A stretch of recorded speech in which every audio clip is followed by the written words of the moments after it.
अस्सलाम वालेकुम to all of you. Kashif friend की जानिब से आज बहुत इंपॉर्टेंट वीडियो के साथ आपके पास आया हूँ। आज हमारे साथ यहाँ पर स्पेशल गेस्ट डॉक्टर सोबिया मौजूद हैं, जो कि खुद किर्गिस्तान में एमबीबीएस की स्टूडेंट है और स्टूडेंट होने के साथ साथ लीडर्स एमबीबीएस अब्रॉड कंसल्टेंसी के नाम से उन तमाम बच्चों के जिनको पाकिस्तान में किसी भी रीजन की वजह से एडमिशन नहीं हो रहा और वो अब्रॉड जाना चाहते हैं, अपनी सर्विसेज प्रोवाइड कर रहे हैं। डॉक्टर सोबिया के आज के इंटरव्यू का हमारा मेन पर्पस ये है कि हम उनसे उनका एक्सपीरियंस पूछ सके। बच्चों को हमारे बहुत सारे क्वेश्चन होते हैं, ठीक है, मैं तो आपके साथ शेयर करता रहता हूँ, आपको अपडेट करता रहता हूँ, लेकिन क्योंकि ये एज ए स्टूडेंट तमाम चीजें एक्सपीरियंस भी कर चुकी है और उसके साथ साथ अभी जो है बच्चे इनके थ्रू एडमिशन वगैरह भी ले रहे हैं। तो आज आप लोगों के बिहाफ पे मैं मैम से वो तमाम क्वेश्चन पूछूंगा जिनके आप मुझसे आंसर चाहते थे।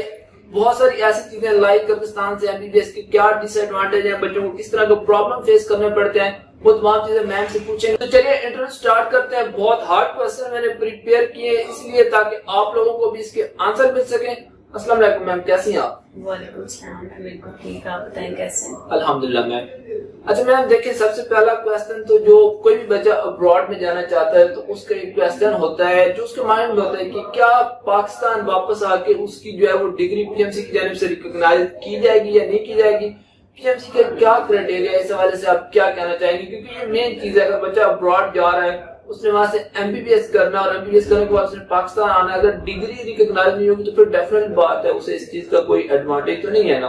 जी जी बिल्कुल जी। सबसे पहले मैं आपको बताना चाहूंगी पीएमसी के बारे में कि पाकिस्तान मेडिकल कमीशन जब से वजूद में आया है उन्होंने कुछ यूनिवर्सिटीज को कैटेगराइज किया है like A, B and C category के अंदर, ठीक है। पीएमसी ने क्लियर कट अपनी ऑफिशियल वेबसाइट पे ये अनाउंसमेंट की हुई है कि जो बच्चा PMC approved A listed university में एडमिशन लेगा वो हमारे पास आफ्टर फाइनल ईयर एक्सेप्टेबल होगा, ठीक है। और जो बच्चा बी और सी कैटेगरी में जाएगा वो हमारे पास एक्सेप्टेबल नहीं होगा, ठीक है।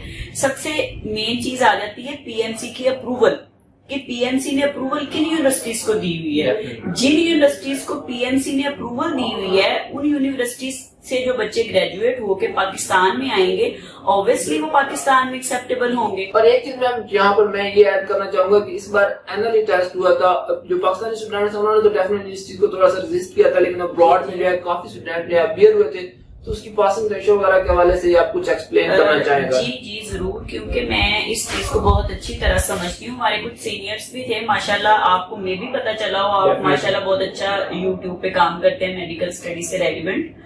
तो 78% रेशियो थी काशिफ भाई इस दफा जो भी बच्चे जिन्होंने एग्जाम दिया है एनएलई का, तो 78% रेशियो रही है फॉरेन मेडिकल ग्रेजुएट्स की।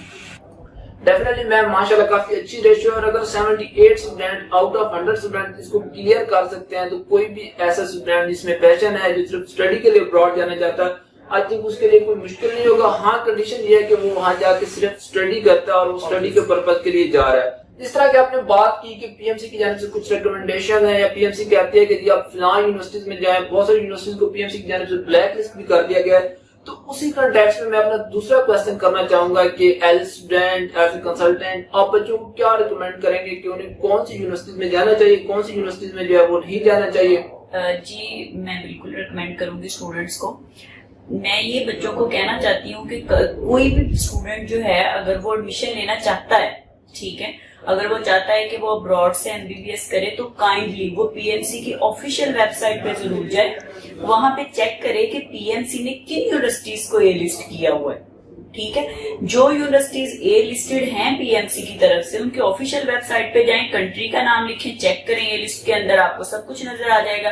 क्योंकि ये मोस्टली स्टूडेंट्स की तरफ से फ्रिक्वेंटली आस्किंग क्वेश्चन होते हैं कि मैडम हमें किस यूनिवर्सिटी में जाना चाहिए, मैडम हमने इसमें नहीं जाना, मैडम हमने उसमें जाना है। तो बेटा ऑफिशियल वेबसाइट अवेलेबल है आपके पास पीएमसी की, आप उस पे जाएं, आप खुद चेक करें, ठीक है। किसी कंसल्टेंट की बात पे ना जाएं, किसी स्टूडेंट की बात पे ना जाएं, किसी रिलेटिव की बात पे ना जाएं, खुद आपके पास पीएमसी की ऑफिशियल वेबसाइट है, उस पे जाएं, चेक करें, अपनी सेटिस्फेक्शन करें, देन आप उस चीज को कंटिन्यू करें। अभी इसी चीज से रिलेटेड मैम एक और क्वेश्चन है, अक्सर मुझसे स्टूडेंट्स पूछते हैं क्योंकि बहुत सारे बच्चे हमारे थ्रू अब्रॉड जा रहे होते हैं, सर रिसेंटली अगर एक यूनिवर्सिटी जो है उसको पीएमसी ने ए लिस्ट कर भी दिया है तो क्या फ्यूचर में चांसेस है कि वो यूनिवर्सिटी दोबारा से बी या सी में चली जाए? अब मेरे एंड से तो इसका शॉर्ट आंसर ये है कि पहले पीएमडीसी ने, जो खुद पीएमडीसी थी पीएमसी के आने से पहले और उस टाइम कुछ सिस्टम नहीं था, तो इस वजह से वो यूनिवर्सिटी ब्लैक लिस्ट हुई या उन्होंने आके एक सेटअप लगाया। लेकिन आप अगर इसको थोड़ा सा मजीद एलोबरेट कर दें तो स्टूडेंट को काफी सेटिस्फेक्शन हो जाएगी। जी मैं जरूर कर देती हूँ। देखिए पीएमसी में भी स्टूडेंट्स को बताओ, पीएमसी का जो डेलीगेशन था ना, एक पीएमसी का डेलीगेशन गया था किर्गिस्तान में भी और काजाकिस्तान में, मतलब हर कंट्री के अंदर ना जिनको पीएमसी ने रिकॉग्नाइज किया है, और एक उनका यूएचएस का डेलीगेशन गया था। ये 2 डेलीगेशन हर कंट्री में जाके उन्होंने यूनिवर्सिटीज को चेक किया है, लैब्स चेक की हैं, ठीक है, उसके बाद लाइब्रेरीज को चेक किया है, उनके हॉस्पिटल के बेड्स चेक किए हैं, हॉस्पिटल की मतलब जितने भी चीजें हैं उन्होंने हर चीज को एनालाइज किया है। उसके बाद उन्होंने पीएमसी ने जो यूनिवर्सिटीज को ए लिस्ट करना था फिर किया है। कोई आसानी से पीएमसी ने ए लिस्ट नहीं कर दिया यूनिवर्सिटीज को, ठीक है, वो बहुत ज्यादा उन्होंने एनालिसिस किए हैं वहां पे जाके। 15-15 दिन का स्टे रहा है पीएमसी का ना हर कंट्री के अंदर, और यूएचएस का मतलब 2 डेलीगेशन जाते थे, एक यूएचएस का होता था 12 मेंबर्स पे मुश्तमिल और एक पीएमसी का होता था, और उनके इंटरनेशनल एक्रेडिटेशन वगैरह भी जी बिल्कुल, और हर चीज से अप्रूवल है, मतलब यूनिवर्सिटीज की जो यूनिवर्सिटी प्लैब अप्रूव्ड है, यूएसएमएल अप्रूव्ड है, WHO अप्रूव्ड है, ठीक है, वो मतलब हर यूनिवर्सिटी जो ECFMGC रिकॉग्नाइज है, हर यूनिवर्सिटी को जो हर चीज से रिकॉग्नाइज है, पीएमसी ने सिर्फ उसे ही ए लिस्ट में किया है। बाकी अभी भी बी लिस्ट में बेशक वो जितनी मर्जी पुरानी यूनिवर्सिटीज हैं, मोस्ट प्रोबेबली आप देखें, अब किर्गिस्तान की आप ले लें काशी भाई, बात देख लें, किगमा जो यूनिवर्सिटी है वो one of the best university of Kyrgyzstan है, ठीक है, लेकिन अभी तक पीएमसी ने उसे बी लिस्ट किया हुआ है। क्यों? उनका कुछ तो कोई चीज तो उसकी अनकम्प्लीट है ना, मतलब कोई चीज में तो कमी है ना जो उन्होंने अभी तक उसको ए लिस्ट नहीं किया। ये मतलब ऐसी कुछ रीजंस होती हैं, मतलब इतनी आसानी से डियर स्टूडेंट्स कोई भी यूनिवर्सिटी ए लिस्ट में नहीं आ जाती होती, तो इसलिए वरी करने की बात नहीं है। और यहाँ पर मैम मैं ये भी ऐड करना चाहूंगा कि बहुत सारे बच्चे फिर भी कह रहे होते हैं कि सर हम बी या सी में चले जाएं। भाई आपकी अपनी चॉइस से आप जाना चाहते हैं जरूर जाएं, लेकिन उससे पहले एक मरतबा पीएमसी की वेबसाइट जरूर चेक करें। मेरी एक वीडियो भी इस पे थी, उसमें उन्होंने क्लियरली कहा हुआ है कि कभी भी बी और पर्टिकुलरली सी में ना जाए, क्योंकि उसमें एमबीबीएस जो है वो आपका ऑलमोस्ट 6 to 7 ईयर तक चला जाता है। और उसके बाद मतलब मोस्ट प्रोबेबली ये होता है कि स्टूडेंट फीस कम की वजह से उन यूनिवर्सिटीज को प्रायोरिटी देते हैं ना, बी और सी कैटेगरी की यूनिवर्सिटीज को। तो उसमें मैं स्टूडेंट्स को ये कहना चाहूंगी कि मतलब $300 या $400 से फर्क नहीं पड़ जाता कोई भी, लेकिन काइंडली हम्बल रिक्वेस्ट है कि अपना फ्यूचर जो है उसको उसके ऊपर किसी किस्म का कॉम्प्रोमाइज ना करें। देखिए जहाँ पे हमारे पेरेंट्स हमारे ऊपर इतना इन्वेस्ट कर सकते हैं तो वहाँ पे $300-400 से फर्क नहीं पड़ता होता, ठीक है, लेकिन काइंडली आप अपना फ्यूचर देखें कि आप अपने फ्यूचर को इस पे तो नहीं लगा रहे। देखिए बी और सी कैटेगरी की यूनिवर्सिटीज का क्या पता है, मतलब जब पीएमसी ने क्लियर कट ये अनाउंसमेंट की हुई है कि सितंबर 2021 इनटेक जो है उसमें स्टूडेंट सिर्फ ए कैटेगरी की यूनिवर्सिटी में एडमिशन ले, तो फिर ऑब्वियसली आप लोगों को उसे फॉलो करना पड़ेगा। अब मैम नेक्स्ट चीज की तरफ आ जाते हैं। चले ये तो 2 मेन डिसएडवांटेज हो गए बच्चों के माइंड में होते थे कि जी पीएमसी क्या कहता है, वापस आके डिग्री रिकॉग्नाइज होगी, यूनिवर्सिटी ए लिस्ट में होनी चाहिए। अब आपके एक्सपीरियंस के हवाले से बात करेंगे, क्योंकि आप खुद भी फीमेल हैं, वहाँ पे स्टडी भी कर रही हैं, काफी आपका टाइम वहाँ पे स्पेंड हो चुका है। एक क्वेश्चन जो पेरेंट्स की जानिब से होता है कि क्या गर्ल्स के लिए जो है वो किर्गिस्तान या कजाकिस्तान सेफ कंट्री है या नहीं। मैं तो चले कह दूंगा कि मुस्लिम कंट्री अपने एक्सपीरियंस, लेकिन एज ए फीमेल स्टूडेंट आप इस हवाले से क्या कहना चाहेंगे? जी मैं एज अ फीमेल स्टूडेंट ये कहना चाहूंगी कि मतलब वो एक तो आपकी बात बिल्कुल ठीक है, जैसे आपने कहा कि वो मुस्लिम कंट्री है, किर्गिस्तान भी और कजाकिस्तान भी एक मुस्लिम कंट्री है, इस्लामिक रिपब्लिक है। इसमें ये है कि बच्चों पे खुद पे डिपेंड करता होता है, बिल्कुल ठीक है, कि आपकी बच्चियां कैसी हैं, ठीक है, अगर आपकी बच्चियां मतलब खुद अडॉप्ट करती हैं वहां पे जाके जो करना होता है, अगर तो आप उनको ये बता के भेजेंगे कि बेटा आपने सिर्फ पढ़ना है, ठीक है, तो वो सिर्फ पढ़ेगी, ठीक है। और कई कुछ बच्चे होते हैं जो पेरेंट्स की नजरों में धूल झोंक रहे होते हैं, मैंने खुद अपनी आंखों से देखे हैं बहुत ज्यादा केसेस वहां पे, ठीक है। तो मतलब ये आपके ऊपर डिपेंड करता है कि आप मतलब बच्चा कैसा है, बच्चा किस किस्म का एनवायरनमेंट अडॉप्ट करना चाह रहा है, ठीक है। वहां पे हर तरह का एनवायरनमेंट होता है, वो बच्चे पे डिपेंड करता है कि बच्चा कौन सा अडॉप्ट करना चाह रहा है। अभी तक की जो रेशियो है किर्गिस्तान की वो 70% गर्ल्स की है, उसमें 70% गर्ल्स हैं और 30% बॉयज हैं। एज ए कंसल्टेंट हम तो जो है वो रिपोर्ट्स दे सकते हैं पेरेंट्स वगैरह को, with the passage of time update करते रहते हैं कि जी आपका बेटा स्टडी है, जो भी उनकी एक्टिविटीज होती हैं, बट मेन चीज यहाँ स्टूडेंट पे भी डिपेंड करता है कि वो कौन सी चीज अडॉप्ट करते हैं। अगर हॉस्टल फूड वगैरह के या पाकिस्तान से ट्रैवलिंग स्पेशल फ्लाइट्स वगैरह होती हैं उसके वाले से आप थोड़ा सा एक्सप्लेन कर दें, फिर कुछ और डिफिकल्ट क्वेश्चन की तरफ चले जाएं। जी, इस बारे में मैं फ्लाइट्स के बारे में स्पेशल यहाँ पे डिस्कस करना चाहूंगी कि बहुत ज्यादा पेरेंट्स की तरफ से ये फ्रीक्वेंटली आस्किंग क्वेश्चंस होते हैं कि कोरोना की वजह से हमारे बच्चे कैसे फ्लाई कर पाएंगे, उनका कोई प्रॉब्लम होगी, फ्लाइट्स नहीं ऑपरेट करेंगी। तो ऐसा कुछ नहीं है। किर्गिस्तान में भी और कजाकिस्तान में भी ऐसे है कि स्पेशल चार्टर प्लेन्स अरेंज कर लिए जाते हैं स्टूडेंट्स के लिए, ठीक है। मतलब इवन दैट के दिन में 3-3 प्लेन भी जाते हैं स्टूडेंट्स के, ठीक है। मतलब चार्टर प्लेन बच्चों के लिए ऑपरेट करते हैं हर टाइम करते हैं। मैं खुद स्टूडेंट हूँ, ठीक है। जब हम उधर थे कोरोना में, मतलब फ्लाइट्स सारी क्लोज हो गई थी, तो हमारे मतलब वहां पे ऑपरेट किया था, PIA ने ऑपरेट किया था, हमें वो लेके आए थे पाकिस्तान। और अभी भी इस साल भी ऐसे ही है, मतलब PIA अब ऑपरेट कर रहे हैं और बच्चों को लेके भी जा रहे हैं और लेके भी आ रहे हैं, ये कोई मसला नहीं है। अब आ जाते हैं फूड के ऊपर। फूड कैसा वहां पे होता है? फूड जी देखिए 3 टाइम हलाल फूड वहां पे मिलता है। बच्चों से पूछ के मेस का स्केड्यूल जो है वो रेडी किया जाता है वीक का, ठीक है। एक साथ में हफ्ते में 2 दफा आपको स्वीट डिश मिलनी होती है साथ, ठीक है। 3 टाइम का आपका खाना मिलता है आपको वहां पे, ठीक है। नाश्ता आपका जो जिस तरह का चाहे, एग्स होते हैं, ब्रेड होते हैं, जैम होता है, ऑमलेट होता है, ठीक है। समटाइम पराठे होते हैं। मतलब वो स्टूडेंट जो हफ्ते का पूरा स्केड्यूल स्टूडेंट बना के देते हैं उसी को वो फुलफिल करते हैं, क्योंकि सारी फूड वो आपकी वजह से, पाकिस्तानी स्टूडेंट्स की वजह से सारी फूड पाकिस्तान से एक्सपोर्ट की जाती है और कुक भी सारे पाकिस्तान के होते हैं। अभी तो फिर भी खैर रोटियां मिलने लग गई हैं, जिस दौर में हम गए थे तब तो पोच की मिलती होती थी, ठीक है। तो अभी तो काफी बेहतरी आ चुकी है, अब तो तंदूर की रोटियां मिलती हैं। सारे कुक, सारे शेफ पाकिस्तान से गए हुए हैं। अब तो इन्वायरमेंट ही बड़ा म्यूचुअल कंपटीशन है, उसकी वजह से यूनिवर्सिटी जो है एक दूसरे के साथ कंपटीशन में आकर चीजों को इम्प्रूव कर रही है। हर यूनिवर्सिटी कोशिश कर रही है कि वो बच्चों को ज्यादा से ज्यादा फैसिलिटेट करे। अब मैं आपसे कुछ फर्दर मुश्किल क्वेश्चन पूछूंगा।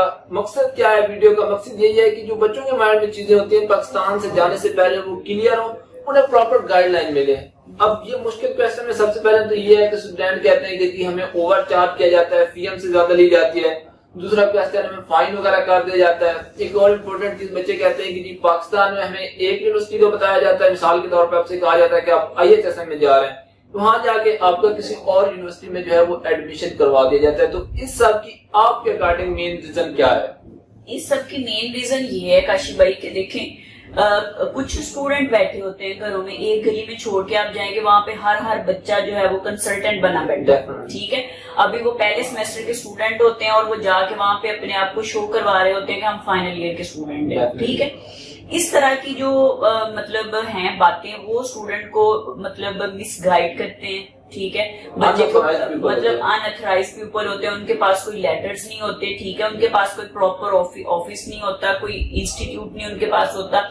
ऑब्वियसली कोई भी चीज होती है वो जब आप एक अथराइज पीपल से करवाते हैं तो आप सिक्योर होते हैं, क्योंकि आपको पता है हम एक कंपनी के थ्रू जा रहे हैं, ना कि एक गली में बैठे एक बंदे के थ्रू जा रहे हैं। हमेशा इन चीजों को चेक करें जाने से पहले। मेरे स्टूडेंट से रिक्वेस्ट है कि आप जाने से पहले एटलीस्ट कंपनी को वेरीफाई करें, कंपनी चलाने वाले लोगों को वेरीफाई करें कि वो किस किस्म के हैं, सोसाइटी में उनका नाम कैसा है, ठीक है। देन आप अपना एडमिशन जो है वो कंफर्म करवाएं। ये मेरी सब स्टूडेंट से हम्बल रिक्वेस्ट है, काइंडली कि ऐसे लोगों पे कान ना धरें, क्योंकि एक बंदा आपको कुछ कहता है, अगले के पास जाएंगे वो कुछ कहेगा, उससे अगले के पास। मैं आपको 100% गारंटी से कह सकती हूँ, कुछ बंदे बीच में ऐसे भी आएंगे, वो कहेंगे बेटा आप हमें मतलब IUK की फीस इस वक्त $2000 है, ठीक है। वो कहेंगे $2000 दो और हम आपको लेके जा रहे हैं। तो बेटा क्या ये पॉसिबल है कि वो वीजा आपको अपने पल्ले से लगवा के देंगे? क्या पॉसिबल है कि वो आपका हॉस्टल फूड उधर खुद अपने पास से पे करेंगे? क्या ऐसा पॉसिबल है कि वो आपकी मेडिकल इंश्योरेंस खुद पे करेंगे? No, not at all. तो प्लीज इस तरह के स्कैम से बचें आप लोग, और एक अथराइज पीपल्स के थ्रू आप लोग एडमिशन करवाएं, कंपनीज के थ्रू जाएं, ना कि मतलब जगह जगह बैठे लोगों के थ्रू जाएं। और अगर आप जिसके थ्रू भी जा रहे हैं, आप हमारे थ्रू जा रहे हैं, किसी और के थ्रू जा रहे हैं, आप कोशिश करें कि जो आपके उनके साथ एग्रीमेंट है वो पाकिस्तान में रिटर्न में ले लें, अपनी फी वगैरह जितने अपने चार्जेस हैं वो सब साइन कर लें। नहीं तो फिर वो डेफिनेट बात है, जो प्रॉब्लम मैंने स्टार्ट में गए वो आपको फेस करना पड़ सकता है। अब मैं इस इंटरव्यू को एंड करते हैं, ये तो चले डिसएडवांटेज थे, मेन प्रॉब्लम थे। अब आप एडवांटेज क्या बताना चाहेंगे सपोज करें चाइना एक बच्चा जाना चाहता है, वहाँ उसको चाइनीज लैंग्वेज पढ़नी पड़ेगी। कोविड-19 के बाद से फ्लाइट अभी तक बंद है। अब ये तो नहीं है कि बच्चे ने 5 साल पाकिस्तान बैठ के ऑनलाइन डॉक्टर बन जाना है, that thing is never possible. तो अगर वो कजाकिस्तान या किर्गिस्तान जाते हैं, ड्यूरेशन, मीडियम ऑफ इंस्ट्रक्शन, इन तमाम चीजों के हवाले से कुछ एडवांटेज बता दें ताकि बच्चे थोड़े से मोटिवेट हो जाए। एमडी कार्ड का तो आपको पता ही है, फिर 65 से लेस आ रहे हैं। जी बिल्कुल, मैं आपको जरूर बताती हूँ। देखिए जी, सबसे पहले हम बात कर लेते हैं किर्गिस्तान की, क्योंकि मैं खुद भी किर्गिस्तान की स्टूडेंट हूँ। ठीक है, सबसे पहले हम इसकी बात कर लेते हैं। देखें, किर्गिस्तान के अंदर लास्ट ईयर भी उन्होंने ऑफलाइन ही क्लासेस करवाई थी और इस साल भी वो फ्रेश स्टूडेंट की ऑफलाइन ही क्लासेस करवा रहे हैं, क्योंकि देखिए एमबीबीएस करना है स्टूडेंट्स ने, ठीक है, वो घर बैठ के ऑनलाइन तो कुछ नहीं पढ़ सकते। आपको पता है जूम पे जो हाल होते हैं क्लासेस के, हमने भी एक सेमेस्टर लिया है ऑनलाइन, ठीक है, हमें पता है, हमें कुछ भी नहीं आता उसका। तो इसलिए मैं स्टूडेंट से यही कहूंगी कि प्रायोरिटी उन यूनिवर्सिटीज को दें, प्रायोरिटी उन कंट्रीज को दें जो आपको बुलवा के ऑफलाइन क्लासेस दे रहे हैं, ठीक है, ना कि ऑनलाइन। बेटा एमबीबीएस ऑनलाइन नेवर पॉसिबल, मतलब आप फिर डॉक्टर ना फिर अजीब वाले बनोगे, ठीक है। अब आप चाइना की तरफ जाते हैं तो वहाँ पे पहले कुछ चाइना के अभी बॉर्डर नहीं खुले डियर, एचएसके 4 टेस्ट है, बाकी जी बिल्कुल। उनका पहले फर्स्ट ईयर में तो आपको उनकी लैंग्वेज सीखनी पड़ेगी, लैंग्वेज का कोर्स होता है। अगर आप मतलब उनका लिंग्विस्टिक कोर्स कंप्लीट कर लेते हो, पास कर, देन वो आपको फर्स्ट ईयर एमबीबीएस में प्रमोट करेंगे एमबीबीएस फर्स्ट ईयर में, ना कि आपका सेकंड ईयर वो शामिल होगा, ठीक है। फिर आप प्रमोट हो गए एमबीबीएस फर्स्ट ईयर में, अगर पास हो गए तो ठीक है। उसके बाद आप 5 साल के एमबीबीएस करोगे, ठीक है, 6 साल की आप जो एक उधर करोगे, 7 में की आके पाकिस्तान में करोगे, मतलब आप बुढ़े हो गए ना फिर एमबीबीएस करते करते। और मैं यहाँ पे ये चीज भी ऐड करना चाहूंगा कि जो आप वहाँ पे इंटर्नशिप करते हैं उसको कभी भी आप हाउस जॉब नहीं कह सकते। नहीं बिल्कुल नहीं। ये होती है कि हाउस जॉब से पहले आपकी कंडीशन है पीएमसी की, एक तो पाकिस्तान में होती है, दूसरा ये है कि आपने एनएलई का जो स्टेप फर्स्ट उसको क्लियर करना मस्ट है, उस टाइम तक जो है वो काउंट नहीं होती। चले मैम, ये मेन एडवांटेज या डिसएडवांटेज आप कह लें जो भी थे, तमाम चीजें अपने डिटेल में एक्सप्लेन कर दें। Thank you so much. हमारा काम था स्टूडेंट को गाइड करना, उन्हें प्रॉपर्ली बताना कि उन्हें चीजों का पता चल सके। यहाँ पर मेन चीज है कि बच्चों को इस हवाले से गाइडेंस या अवेयरनेस नहीं होती। बाकी स्टूडेंट पे डिपेंड करता है। अगर आप एडमिशन करवाना चाहते हैं तो हमारे ऑफिशियल व्हाट्सएप नंबर पर कांटेक्ट कर सकते हैं, हमारे ऑफिस वगैरह विजिट कर सकते हैं, मैम से डायरेक्ट कांटेक्ट कर सकते हैं। Thank you so much.